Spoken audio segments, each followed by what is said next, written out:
Lynn again. This is Lin Logic.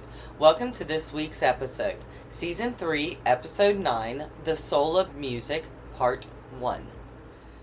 Let me explain something. Lin Logic is now in 3 parts. Lin Logic, the main one, this is where I will tell my stories.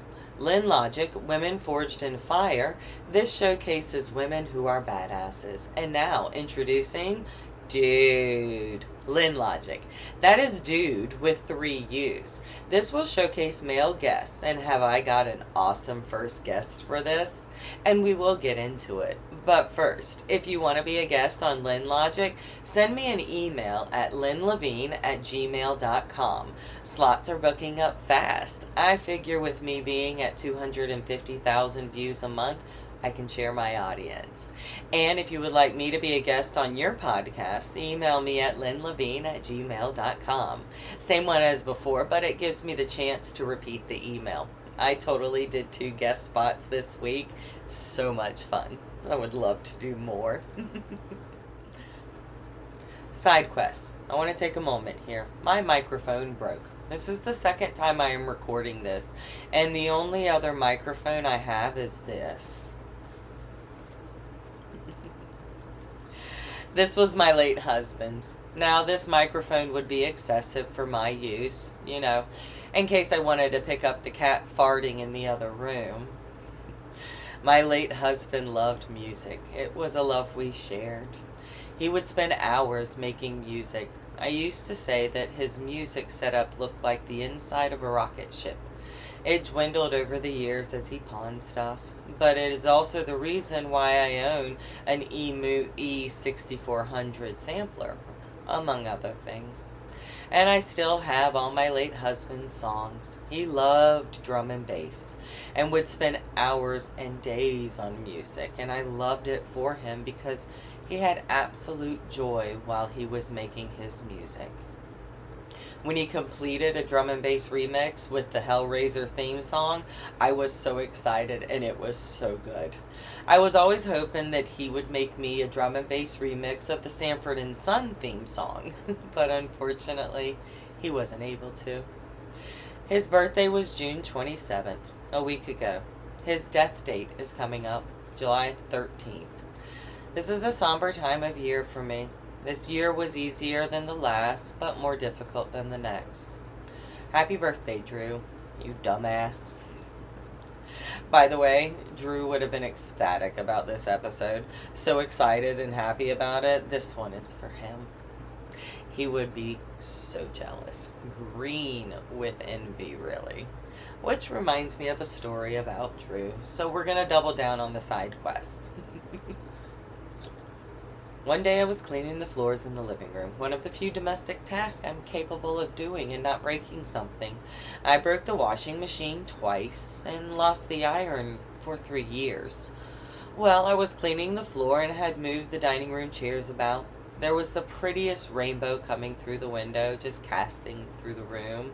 And my husband jumps on a chair, pulls down the front of his pants with the rainbow appropriately placed, and yells out, "Taste the rainbow." Oh, we laughed at that for years, and I still laugh at it now. Okay, end of side quest. Before we get into it, let me first give you a quick recap. I'm a widow of a cross-dressing alcoholic, and I'm a survivor of a blood clot in my brain caused by birth control pills, an experience that ultimately led to a hysterectomy. I am also the daughter of a man who spent 23 years in prison. Trauma and I are well acquainted. Those are just the top 3 highlights, or as I like to say, the part of the iceberg I show. I may come across as a walking embodiment of Murphy's Law, but laughter has always been part of my survival plan. Professionally, I've spent 25 years working in accounting and operations across real estate, car dealerships, and hotels. I also hold a BA in psychology. I have always loved patterns, numbers, and categories. Lin Logic exists because of that love. Before we get into it, if you like thoughtful, honest conversations that don't pretend life is tidy, go ahead and like, subscribe, and stick around. This channel grows by word of mouth, not bullshit. If you want to fast track into the Lin Logic library, check out the combined videos, My Narrative, and The Worst Day Ever for a crash course. Also, Lin Logic is now a podcast, which means you can listen to me while other people talk at you. You can find the podcast on Dystopia, YouTube, Apple, Amazon, Google, iHeartRadio, Pandora, Patreon, and Spotify, which, like YouTube, Spotify holds both video and audio. I'm trying to be everywhere. Can you tell? Follow along on Facebook, Instagram, LinkedIn, Threads, and TikTok too. Over on Dystopia, I've made merch because, of course, I did. My twisted sense of humor also comes with visuals. You're welcome. Let's get started. How do I explain my love of music? I mean, it is a hug, a scream, a cry, a smile, a memory, and so much more. Music heals, and after I had the blood clot in my brain, I had and have memory issues. Both short and long term were affected.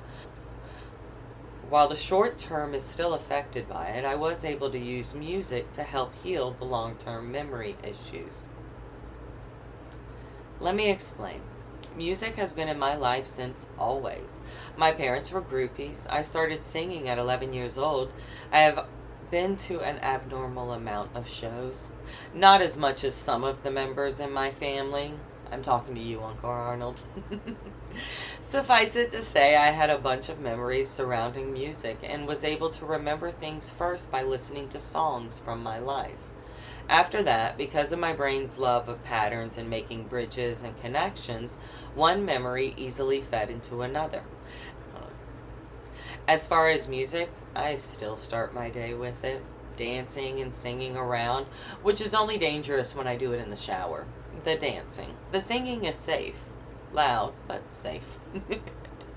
Also, in case you want to know, my first concert was Fleetwood Mac in Chicago, and it was amazing. I don't know why I did that, but it was so much fun. Actually, I'm going to tell you a little side bit is my mom left my sister and I to go find better seats and came back smelling funny. It was a great show. And here's the other side bit. Gonna go ahead and tell you this. One of my mom's cats, his name's Stevie Nicks. The other one's name is Charlie Daniels.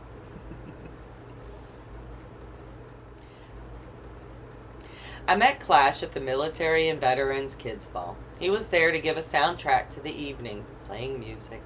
Side note, you should totally check out the episode on the ball. It was so much fun and filled with badass women on all levels.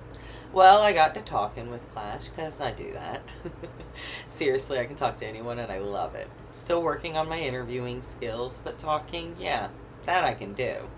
Anywho, I got to meet Clash's lovely wife, Heidi, and her adorable mother. She totally reminded me of my own 4'9" tall mother.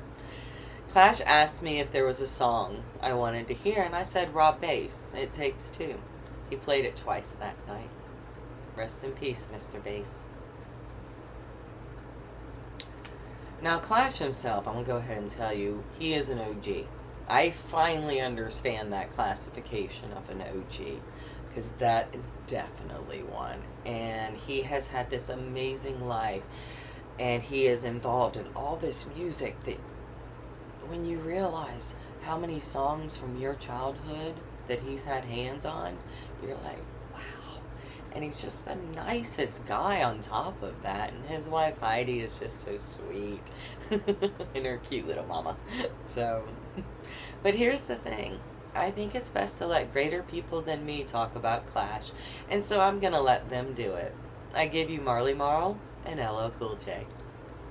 Come on, man. That's dope. It's Golden Arizona Radio. It's your boy Clash was on my DJ. nerves that day, right? Homie was like, DJ Legend, a.k.a. Marley Marl, the building. LL Cool J up in here. yeah. And he's talking about what inspired that Come On Man on that record. Now, you know, everybody knows that we did Mama Said Knock You Out up at the House of Hits upstate New York. And, you know, my boy DJ Clash, who does, he does house music Mondays with me with track blasters. He does house music now, and we got like 3 million strong. We rocking out on Mondays. Okay. But he was the engineer for that session, and let me explain it like this. LL was kind of sick that day. He wasn't really feeling too well, and he came down. I was like, I'm ready to do some vocals, and like he was taking his time rewinding, but Clash was the engineer. He was recording, and LL didn't know that it was recording at the time. Yeah. And he looked in the glass and said, "Come on, man!" And that was the beginning of the record.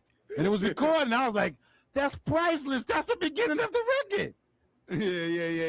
He drove me bananas, man. That's what it is, man. Big shout out to Big DJ Clash, man. Yeah, no. It's all love. It's all love. Right. It's all love, no doubt. Shout out to DJ Clash. On, I don't want you to feel like I'm brutalizing you on radio. You know I love you, homie. I was just thinking about. I was just revisiting and envisioning. You saw that moment. face, right? Yeah. You know what I'm saying? No. You saw the face. Go to that. You lead the witness and all that. You saw the face, right? You heard the dog bark, right? Yeah. I heard the dog bark. See, you remember Menace? You know that, right? You see that. now before You know that you effed told up, me right? it was 10:45. Now you said 9:45. Hi, Lynn here from Lin Logic. I hope you're having a good day. I would like to introduce to you my guest for today, QB Clash. Yes. Welcome. Oh. Good afternoon. Good afternoon. Good afternoon. So I figured we get straight into the interview. We've got a lot of ground that we're trying to cover, so I want to make sure that, we get it all covered nicely. All right, so in this first section, we're going to talk about your music career and history and life. And I'd like to start at the beginning. Who were you before you were known as QB Clash? What was your earliest music memory? Well, to go back to really go back at the age of 2, I had a desire of music. My mother was the type of person that would always play records in the living room, perform it, and back at that time, my mother would never cut my afro off because it's too much like Michael Jackson. So that's what it was about. It was all about Al Green, the Temptations, the Spinners, the Four Tops, and Lou Rawls, and her specialty was like she loved Nancy Wilson. So that's the very, very, very top, the very beginning portion of how I got involved and loved onto music. What drew you to the music? What made you create a career into it? What were you? Well, it was the sound that came out of speakers. I was this type of nerdy kid that used to actually open up transistor radios to see if there was little people in it, but there was no little people. I know for sure that it was a phase that I went through. I used to put 45s and 33s on my bed like a blanket. So that's another segment that my mother said, "Oh, wait a minute, something's wrong here, or maybe something's right." So, I mean, I'm going with something's right. oh Um, yeah, oh yeah. very right. Music is just, yeah, obviously in your soul. When did you realize that music was going to be such a huge part of your life? Well, it started with a guy named John McCooler. He was a kind of crazy kid in junior high school. I went to junior high school 125, and this was the only white kid that had a box. And he would play Rush, he would play Van Halen, Led Zeppelin, Queen, Deep Purple, Black Sabbath. And I think hearing rock at a time when I lived in the bridge in the projects was kind of there. I was the only, I guess, black kid that loved, rock music, top 40 music, Human League, Kraftwerk, Yes. and Yaz, Situation. So Hmm. I got into, that's when I started to really hear stuff. And there was a place called the River Park, which was maybe about 4 blocks away. Now, Queensbridge is the largest projects in the world. And to know that you can hear a sound system from 3, 4, 5, 6 blocks away, you can hear the bass kick booming. So I would go to the River Park, and in the River Park, there was a DJ group called the Orr Brothers. And the Orr Brothers had these 15s, Berthas with extensions on them, and they used to play in this like play dirt box, like it was like where kids would play in the box, but they put they sound systems and their amps and everything, and they had these speakers that towered over, and it just was so powerful. And knowing that the first record that would capture me to urban music was a group called Lisa Lisa and the Cult Jam, and the record I would be loved called Lisa "I Wonder If I Lisa. Take You Home," and Say that that's record again. "I Wonder If I Take You Home" was the record, and the track was had this infectious bass line that had dum dum dum dum dum dum, and that blew my mind away. That's the thing that would really hit the switch button on me for urban records. Oh, that is amazing. Amazing. I mean, it sounds like it sounds like you were just sort of an amalgamation of all the music surrounding you, and you just soaked it in like a sponge, and then made, you know, what you made, and Right. amazing things. And so I'm just impressed. And you know, talk But about well, there's another portion. So yes. this this is the portion that shoved everything into full gear. It was a guy named Marley Marl and a guy named DJ Rockwell Noel, rest in peace. And Marley would come out with his equipment, and again in the sandbox. And Marley had this reel to reel, and as he was scratching on it, he made this weird noise that sounded just to my ears. It was like, wow, I know what I want to do now. And that's when I started DJ DC 103. I sounded like an aircraft carrier, but I had to go through many other names because, again, still everybody had Capricorn Kid. So if you were a zodiac sign and you were in the Bronx, of course, Capricorn Kid was already taken. DJ Muggs was kind of like, eh. But the thing that would identify my name, because again, my brother Richard was in the room, and mind you, I'm actually DJing, and this guy named DJ Smurf, who used to live right around the corner from me, he lived in Bernard Fowler's building. Now Bernard Fowler actually sings backup for the Rolling Stones. Then there was another person called Fred Fowler, which who had a record out called "Girl You Need to Change Your Mind." It was on Prism Records. And then there was a guy named DJ Smurf, Havoc's father, the guy from Mobb Deep. Havoc's father is the guy who really taught me how to blend. So I would really have to find an identity to what a name would be. So the conclusion to this part one would be me so involved with Greek mythology.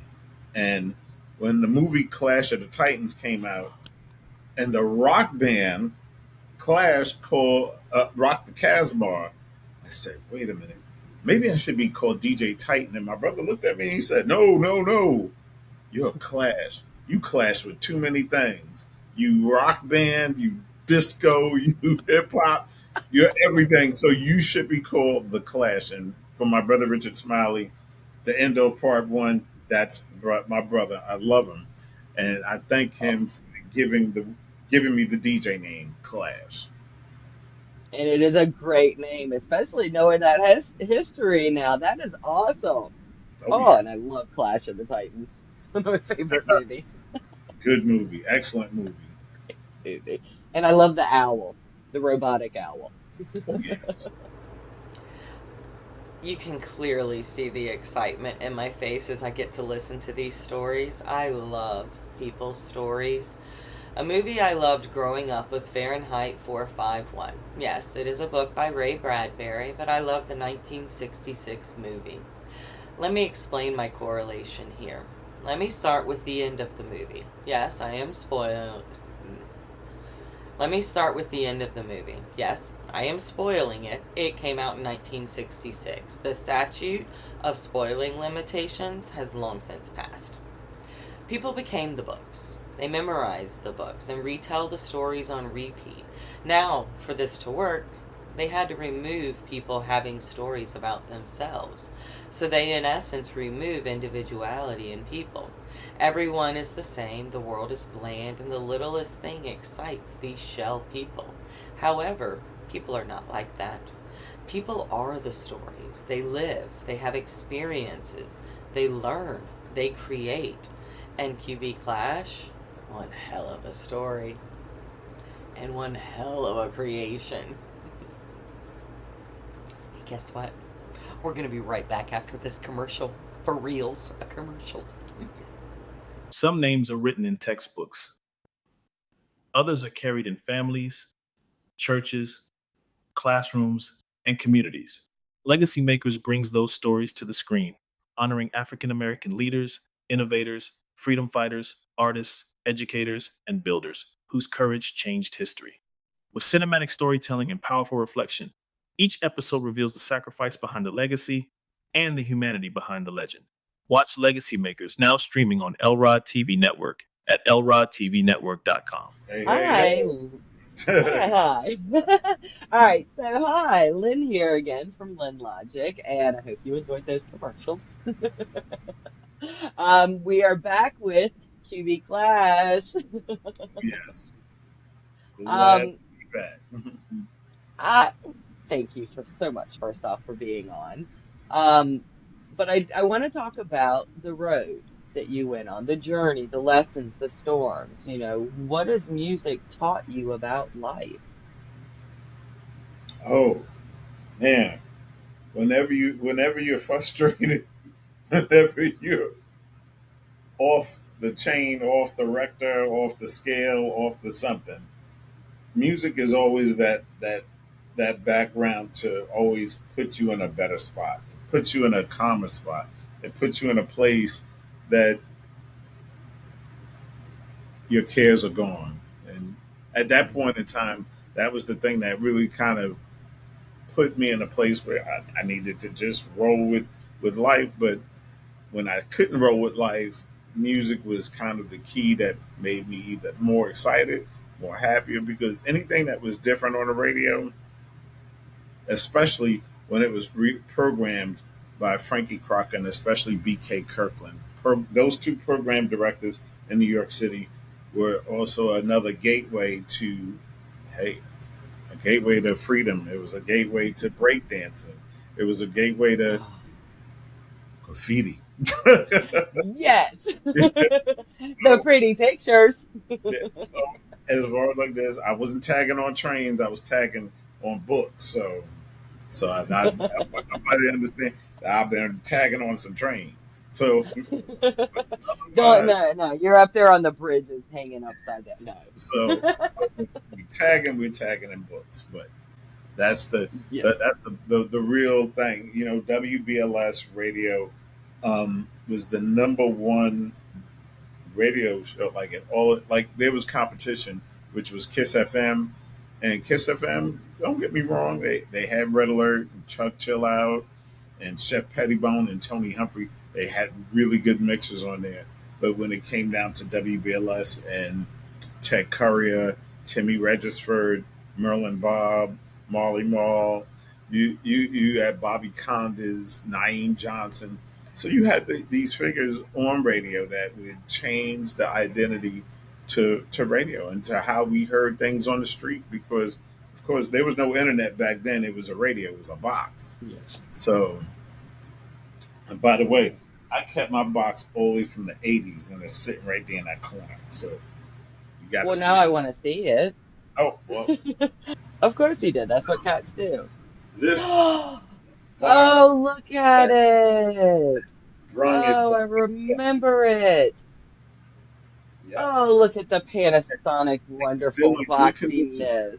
It is in great condition. Look Look at at that. that. 1986. Yep. I So can picture you walking with it on your shoulder.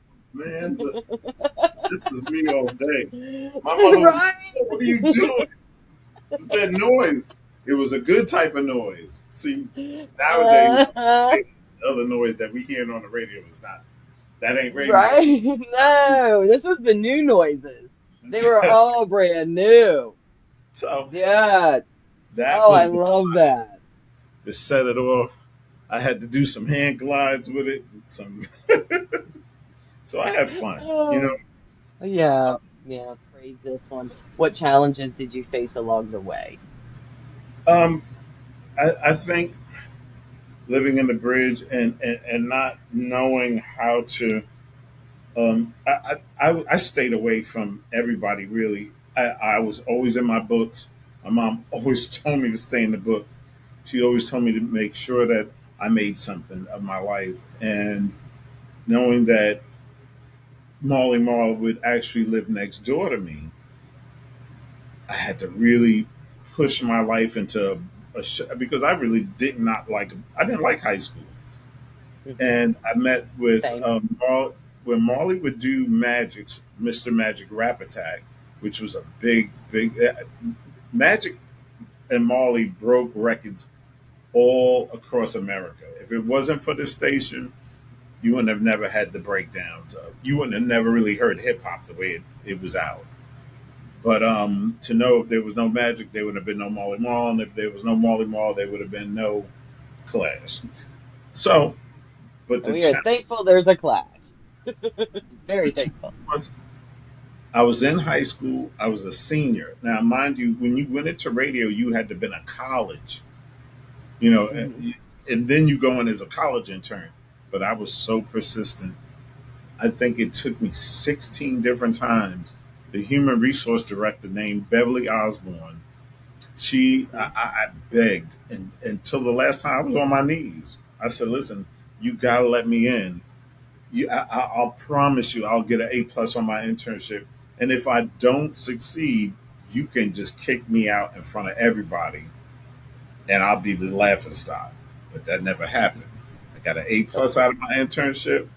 I went to the programming department, the promotions department, and the continuity department. So I had to pass each three of these departments to meet up with Francine Cruz, who is, again, another person who was very instrumental in the programming department. Champagne, special shout outs to you as well.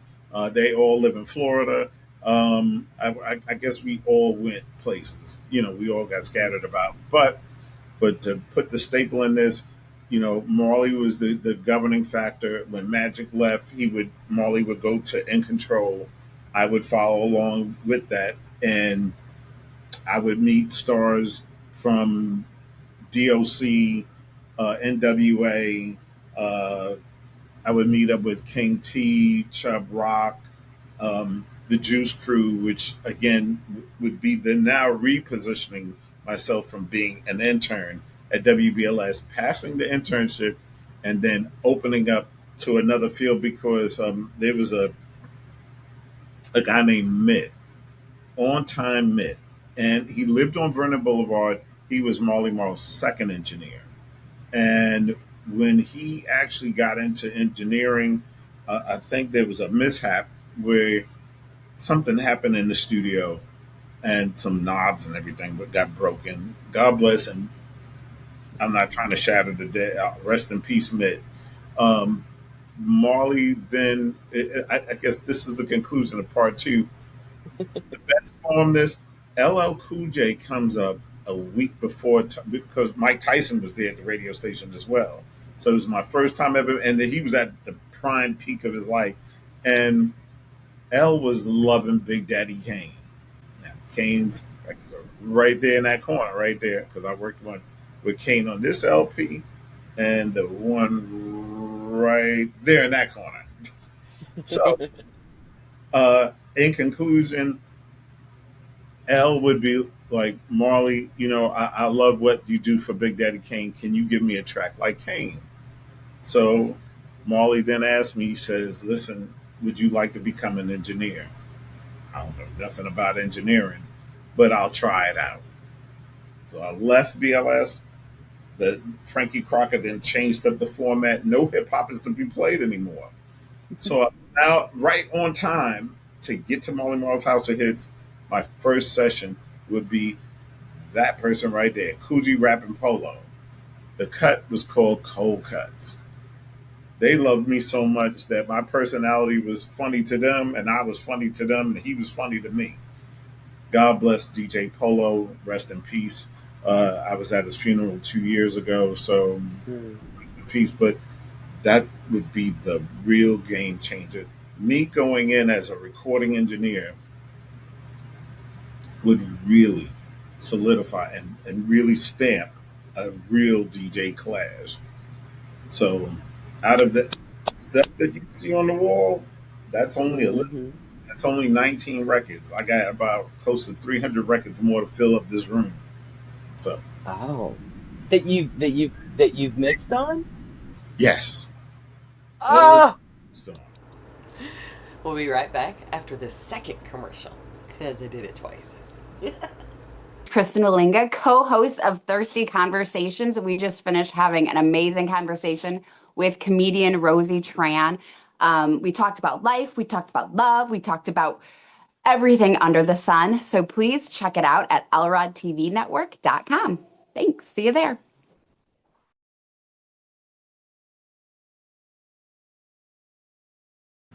here we go.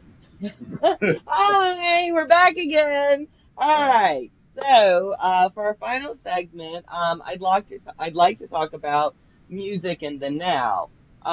What role do you have in music in your day-to-day life? What are you working on now? Well, today I'm actually doing a lot of gospel house.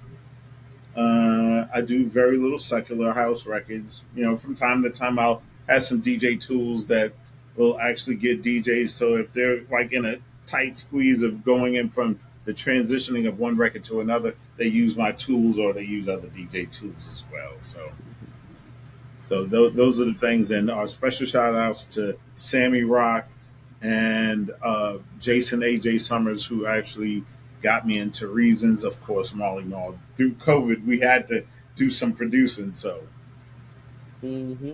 Now, and I actually met you. You were spinning at the the military and veterans kids ball.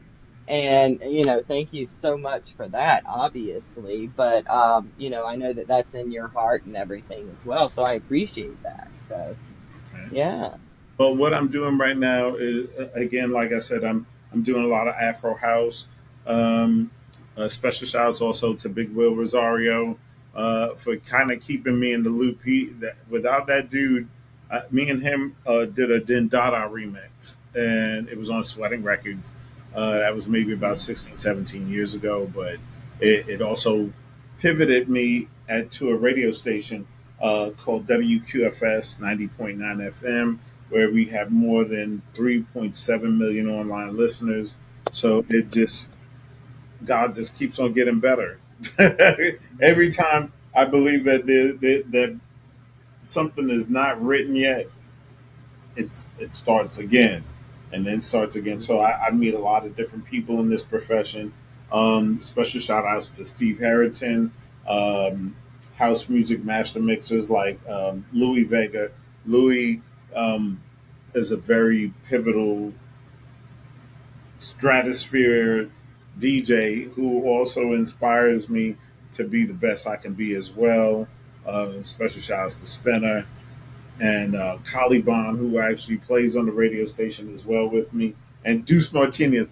Deuce, that's my dude right there. We Dude, love Deuce. Deuce, Deuce is wild. So I gotta special shout outs to Deuce Martinez. So, I know that you will come and actually spin at events for people that all you got to do is just contact him, and I will be putting all his contact information on here as well.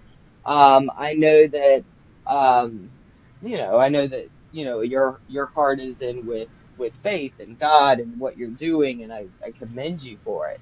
So, in regards to the type of events that you are looking to do these days, what is it? What is your preference? So if there's venues such as corporate parties or baseball stadiums, which I have actually DJed for as well, weddings, of course, um, whatever is the slide. Mostly, I do a lot of old school parties. Recently I just did a gospel house, and so I had to kind of really dig in the crates on that one as well. So there was some Clark sisters in there, some Reverend Oh, Cleveland, and some Yolanda Adams, a little mixture of Mary and everything. So um, that's the position of where I'm doing the DJing part of it. It also stems again still from the records that you see on this wall behind me. Um, the one thing I did want to actually put out, as far as the love of music and the love of engineering, and the reason why I DJ a different way from any other DJ, um, I got to understand really what was the parts behind the music. When knowing that you can separate things from kicks to hi hats to ad libs to 5 part harmonies, it it really paints a really better picture because you're seeing what's behind the story. But then when you're DJing it, it's like, even when my wife was like, she said, "Around the way, girl, you engineered that." I was like, "Yeah." And she said, "What was it like to, work with an L? These records right here, these are classics. These are timeless records. The records that I'm DJing right now on, and the last part I did for Anthony Jordan. Anthony Jordan also, yeah, I got to show you this real quick. Oh my goodness. Whenever I go to rocking a party, these are the hats I play music on. I play the best on these. And right here it's inscribed, "I can do all things through Christ that strengthens me." So he really puts it in. He prays over these hats. I got also a certificate as well. So with oh. music and places like I like wearing my baseball cap. I love the Yankees. Love the Yankees all the way. Go Knicks. I don't know what New York was Hmm. tearing up the place, but that's not me. But as I far saw as, what they did to a school bus. oh yeah, so, but as far as the music goes, I make sure that I'm an entertainer first. Secondly, I make sure that I understand the three goes. And I know that DJs, we all got a different type of psychology behind music. But if I see you toe tapping, that's the first part. If I Mm. see you mimicking the words out of your mouth without singing it, but I can see it visually, I know that's part two.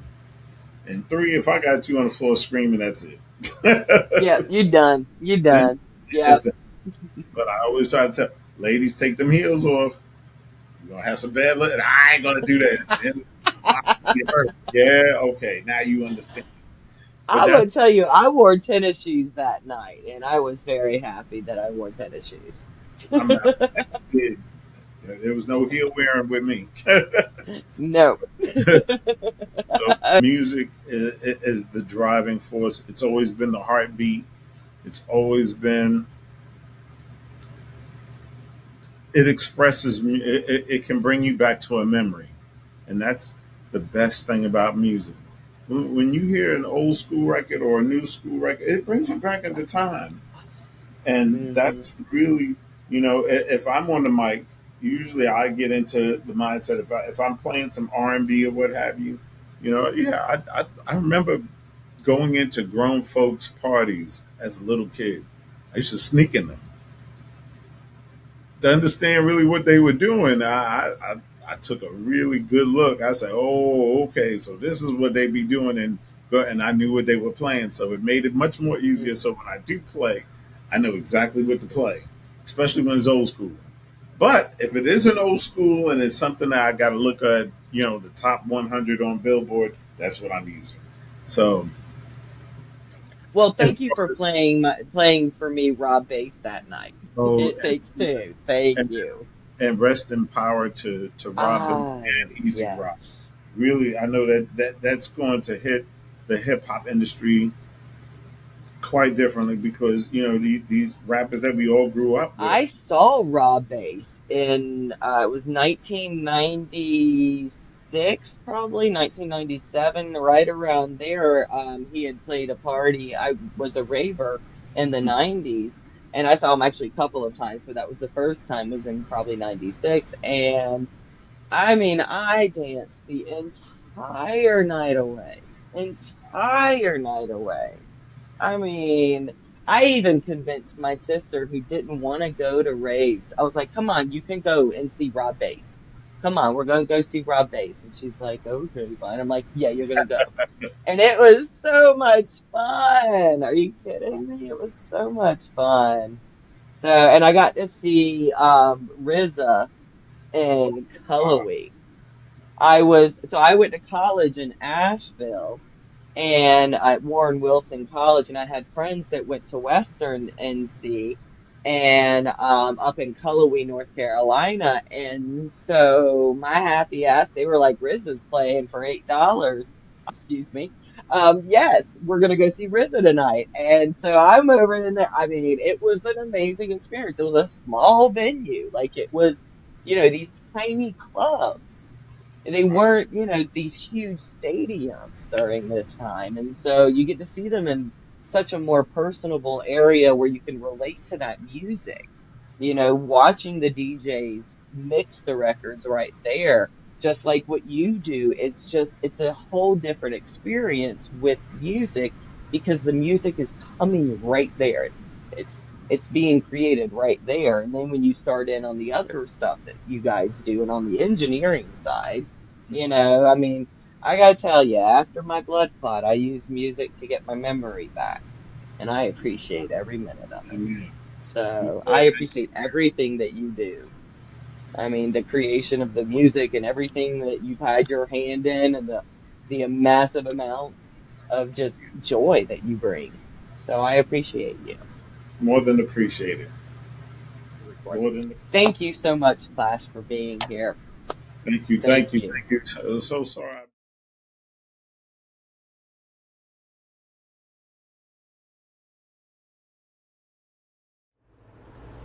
I hope you enjoyed this episode with QB Clash. I know I did. Check out the Lin Logic library for more, or email me at linlevine@gmail.com if you've got questions, if you'd like to be a guest, or if you'd like me to be a guest on whatever you're working on. Don't go dirty there. I know where your mind went. Don't do it. Don't do it. I hope you have a great day, and stay tuned because I'm sure that I will have outtakes in here. Alrighty, bye-bye.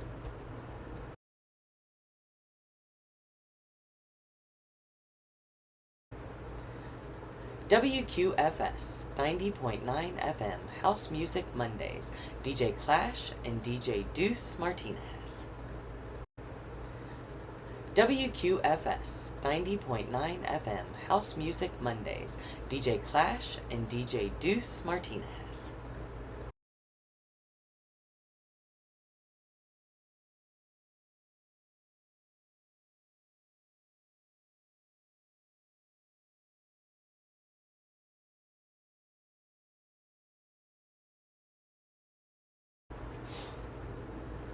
WQFS 90.9 FM House Music Mondays, DJ Deuce Martinez and DJ Clash.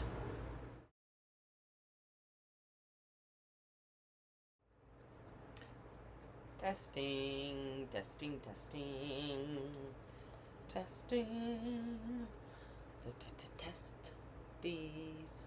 Let me explain something. Oh wait, that wasn't supposed to be like that. Here, my microphone, macrophone. I don't think there is there a macrophone. If there's a microphone, is there a macrophone? I'm gonna have to Google that later. Wonder where that hole will lead me to.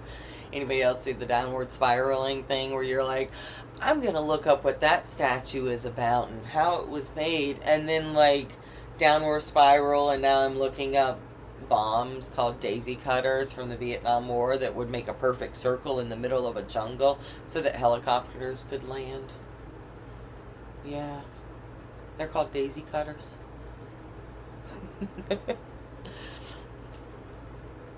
One of the few domestic variants that ultimately led to a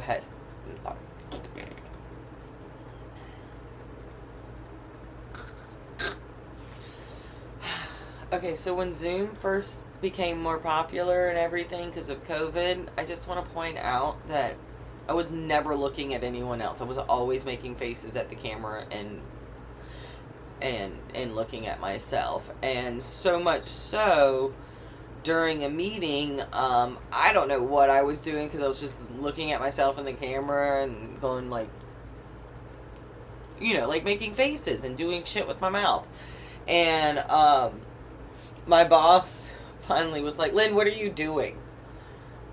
It's like picking your nose in a car. You just don't assume people can see you. At least when it first came out, it was like that.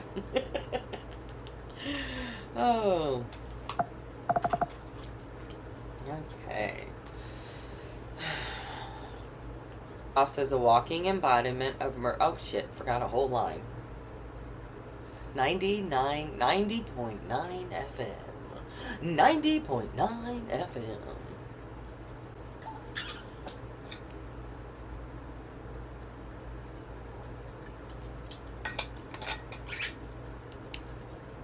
What happens when you guys find out that I have orange soda in this thing? Oops, you just found out. I like orange soda, and I love orange flavored things because they all taste the same. They have one same not organic, let me take that back, that does not taste like that. But all the food that's supposed to taste like oranges that are sweet, they all taste exactly the same. I mean, orange soda tastes like a melted popsicle to me. Just like a popsicle tastes like an orange lollipop that's cold. So. I hope you enjoyed this episode with DJ Queen's. I hope you enjoyed this episode.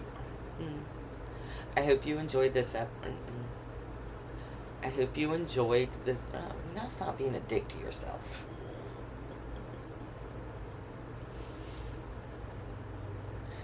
I hope you. House Music Mondays.